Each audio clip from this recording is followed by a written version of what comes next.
দর্শক, চালের বাজারে উত্তাপ কমছেই না। বাজারে সরবরাহ থাকার পরেও বাড়তি চালের দাম। চালের বাজারের বিস্তারিত জানাতে কুষ্টিয়া থেকে যুক্ত হচ্ছেন সহকর্মী মাহতাব উদ্দিন লালন। আমরা সরাসরি চলে যাব সেখানে।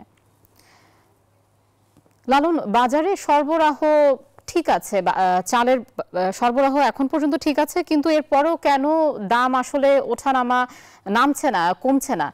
এবং সাথে খুচরো পাইকারি বাজারে চালের দাম আপনি কেমন দেখছেন এবং সংশ্লিষ্টরা কি বলছেন?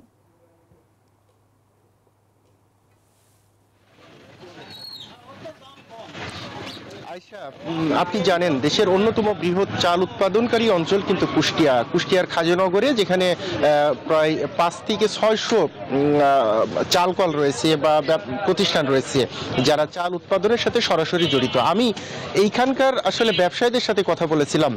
এইখানকার ব্যবসায়ীরা বেশ কিছুদিন আগে থেকেই কিন্তু আসলে দাবি করে আসছেন যে বাজারে ধানের সংকটের কারণে কিন্তু আসলে ধানের দাম বেশি হওয়ার কারণে কিন্তু তাদের চালের উৎপাদন খরচ বাড়ছে। এর ফলে কিন্তু প্রভাব পড়ছে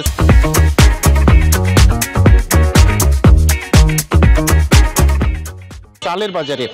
খুচরা ব্যবসায়ীরা যেটি বলছেন যে আসলে মিল গেট থেকে তারা যে দামে চাল ক্রয় করেন সেই দামের উপরে ভিত্তি করে কিন্তু তারা আসলে খুচরা বাজারে চাল বিক্রি করে থাকেন। ফলে চালের দাম বৃদ্ধি বা কমানোর সাথে আসলে খুচরা ব্যবসায়ী বা পাইকারি ব্যবসায়ীদের কোনো যোগসাজশ বা সিন্ডিকেটের বিষয়টি তারা পুরোপুরি অস্বীকার করছেন। তারা বলছেন যে মিলাররা ভালো বলতে পারবে আসলে চালের দাম বাড়ার কারণ কি।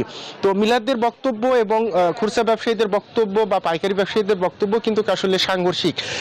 তাদের বক্তব্যের আসলে সত্যতা নিশ্চিতে প্রশাসনের পক্ষ থেকে আমি কথা বলেছিলাম প্রশাসনের সাথে, এখানকার বাজার কর্মকর্তা, জেলা প্রশাসন সহ যারা সরকারের বিভিন্ন উইং যারা এই বাজার নিয়ন্ত্রণে কাজ করে থাকেন, তারা যেটি বলছেন যে আসলে ধানের সংকটই মূলত প্রধান কারণ হিসেবে এখন পর্যন্ত তারা মোটামুটি নিশ্চিত হয়েছেন।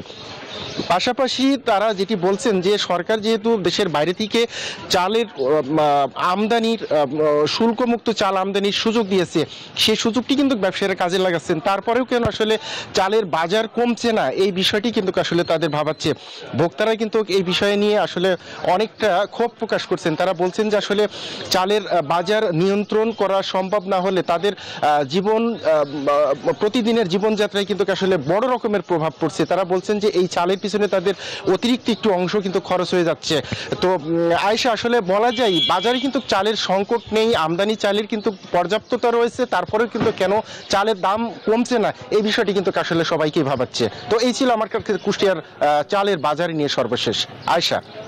লালন, আপনাকে ধন্যবাদ।